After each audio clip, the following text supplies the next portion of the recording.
Сайн байцгаана уу? Та бүхэндээ энэ өдрийн мэндийг хүргэе. 365 өдөр гайхамшигтай хамт подкастын маань 86 дахь дугаарыг хэлэхэд бэлэн боллоо. Та бүхний итгэл танд Панда байна. As soon as you trust yourself, you will know how to live. Johann Wolfgang von Goethe.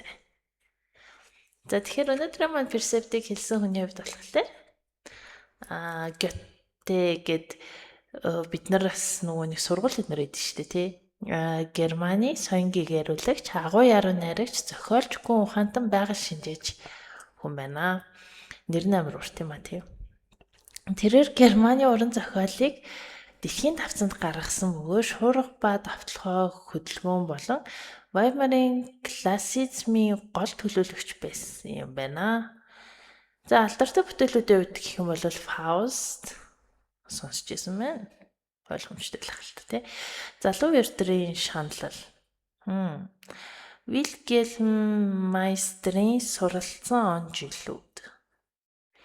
Тэгээд өнгөний он бол эдгээр нэг сайн сонсч байгаагүй байна. За түүний хувьд болохоор юу гинэ сайн уу Ваймарын классицизмын алт үе гэдгийгсэн. Тэр нь болохоор зохиолч Фредерик Шиллертэй хамтран энэ үеийг бүтээсэн гэж яригдсан юм байна. Мөн тэрээр 1786-аас 1788 оны хооронд Италиар аялаж грек Ромын сонгодог урлагийн хэв маягийг уран бүтээлдээ тусгасан байт юм байна. За түүний хэлсэн үг болох өнөөдрийн перцепт маань чи өөрөө өөртөө итгэж эхэлснээр яаж амьдрахаа мэдэх болно гэх. За гудамжаар явж байгаа ч юм уу те дурын нэг хүнээс чи өөртөө хэр итгэлтэй вэ гэдэг асуулт асуух юм бол хүн болгон янз янз бүрээр л хариулах бах л та. Тэгээд нөгөө нэг өөртөө итгэлтэй байдал гэдгийг бас нэг яаж ойлгож байгаа нь бас хүн болгон өөр өөр гэх юм уу. Одоо нөгөө юу гэдэг хайр гэдгийг хүмүүс дийлэнхтэй нөгөө романтик талаар нь ойлгодог гэдэг шиг өөртөө итгэлтэй байна гэдэг нь нөгөө бусдын нүдэнд бие зэх авч яваал толгоогоо дэше хайлаар өөрийнхөө хэлсэн үгээ төгдрөлгүй ингээд зөрөгтэйгээр хэлдэг ч юм уу тиймэрхүү байдлыг өөртөө итгэлтэй байдал гэж хүмүүс бас ойлгох хандлага байдаг юм болов уу гэж би боддتي. Тэгэж бодохоор яг тэднэрийн ингэж нөгөө нэг төсөөлж байгаа өөртөө итгэлтэй байдлыг болохоор хүмүүс юу яах боломжтой. Одоо юу гэдэг юу гэж хэлэх вүлээ.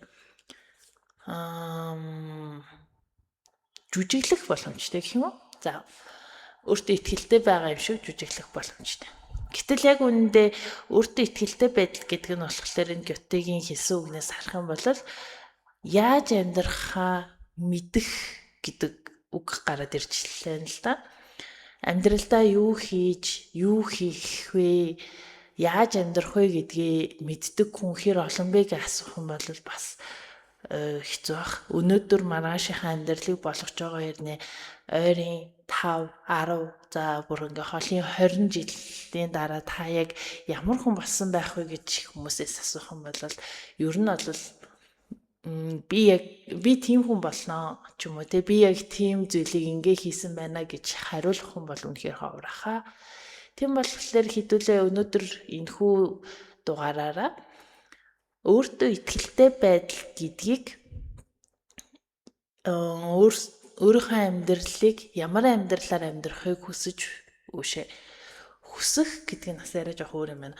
Яг ямар амьдралаар амьдрах вэ гэдгийг мэддэг хүнийг өөртөө итгэлтэй хүн юм байна гэдэг ойлголтыг хэдүүлээ өнөөдрийнхөө дугаарыг мэдэж авцгаалаа гэж би бодож байна. За тэгээд энэ дугаараа энэ хүргээд өндөрлөе. Тэгээ энэ хүртэл хамт байсан та бүхэндээ баярлалаа. 365 хоногийн турш чамтай хамт байх чиний итгэл танд Панда.